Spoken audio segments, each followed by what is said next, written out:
Hello and welcome to some more Star Citizen. In Around the Verse Season 3, Episode 3 from Austin, we had a sizable update on how NPCs will function in the verse in regards to being hired, capital ships, for environments, so shopkeepers and workers, how they're going to work, as well as their implementation plans. So we've got some dates and some planned dates as well. So I want to combine that knowledge with some of the other info we know about NPCs.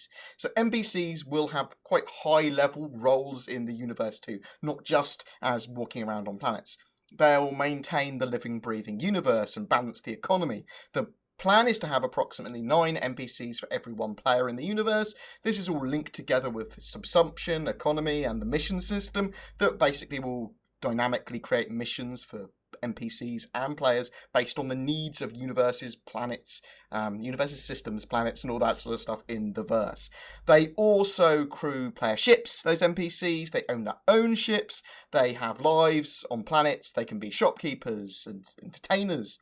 The first release of NPCs is planned with Star Citizen Alpha 2.7 in late 2016, and we will see shopkeepers, patrons, workers, entertainers, tourists, vagrants, predominantly in larger landing zones though. So the first wave, they're looking to tune their animations, they're looking to tune the way that they work. They're not going to have much to say, these NPCs, in their first implementation, but they will slowly build more and more functionality over each patch. They will eventually be connected to a reputation system that will have them track what you've said to them in the past, what you've done, your reputation in the area, do they know anything about you, have you done something that conflicts with something they like. There's also going to be an influence on NPCs about what time of the day it is. So at night, for example, you're going to see less people on the streets, but you might see more partygoers, entertainers, criminals, drunks. They will also be influenced, the NPCs, the way they look, and what you're likely to encounter there, by the wealth and recent history of an area of the planet. So if business is booming, people might be happy, they might be well dressed. If there's a war going on, you're going to see a lot more people injured or coming out of the Medibay. And if business is not booming, or there's lots of pirate activity in the area that's choking your planet, you might see more criminal activity on the planet, or more vagrants on the streets, or the planet might look dirtier. They want Star Citizen to be a living, breathing universe, and we'll see that in smaller animations too. We'll see NPCs resting, leaning, doing small tasks, tending bars. There's going to be lots of giant things they do, like piloting ships, but also those smaller little animations will help bring the universe to life. So, NPC Crew Hire. This isn't going to be in 2016. This will be a little bit later. We're going to be able to hire crews, though. It's a core feature of Star Citizen. Larger landing zones will have the facility to peruse a selection of NPCs for hire at a recruitment or personnel office. They will require a daily salary based on their skill set and demand. They are never purchased, though, they're just rented. So retaining them is going to be an ongoing expense for crews or individual NPCs. And NPCs will have stats for tasks that they can do. So pilots, gunnery, operating tractor beams, repair.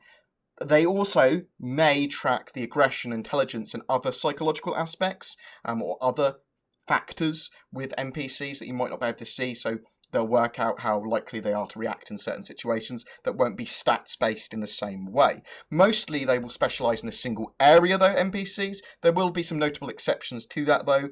We're going to be able to assign roles and tasks to our NPCs based on whether their stats meet a particular threshold in an area. So you could get a Marine to be able to patrol and engage an area, but if he doesn't have that much in the way of engineering or repair skills, he's not going to be able to patch up a hole in the hull. You wouldn't even be able to tell him to be able to do that. He'll just be like, nope, not picking that up. NPCs will naturally get better at tasks. They're going to improve their skills from using them. They will have hard limits to their skills as well. We're not going to be able to see those hard limits, I don't think, so we're going to have to try and work out when they've peaked too early. So you might be able to hire an NPC to be a gunner, but they might peak very early and cost you quite a lot. A cheaper NPC might have more potential, so you might hire someone that's not particularly good at aiming to start with, but you might see them steadily progress and you go, well, they're pretty cheap, they're getting good. That NPC might have a really good potential.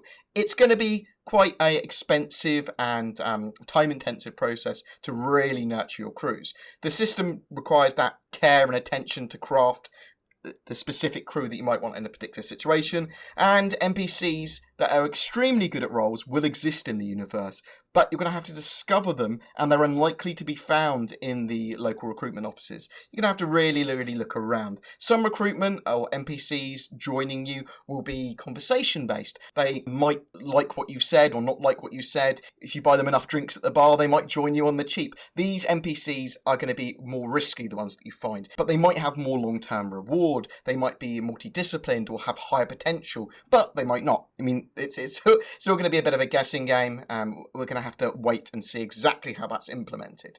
So you will be able to track your NPCs and crew. There is a Mobiglass app that will track all the NPCs and crew that you've hired, how many that you have, how much they're costing you, what they're doing, what they can do, and their general performance. So, in the first implementation, what are the likely kind of jobs that we'll see for NPCs once we get crew? Well, we're going to see scanners, weaponry operators, onboard security, and general purpose engineers and repair. Later, we'll start to see pilots. See, pilots need more communication work with the rest of their crew so that they're doing the right things and they're getting in position so that other NPCs can do what they're supposed to do. So that requires a bit more work. The idea is that they want you to be able to control your crews without huge amounts of micromanagement. You should just be able to tell your crew or your pilot or whatever that you want to go here and engage enemies, and then the crew should just do what they're supposed to do. You would have set their parameters already, going, you're supposed to patrol this area if you're a marine or security on board ship. You are looking after this gun turret, shoot anyone that comes past. I'm assuming you can do this with piracy as well, though I'm not sure. Maybe that'll be another recruitment office, or maybe NPCs don't have morals.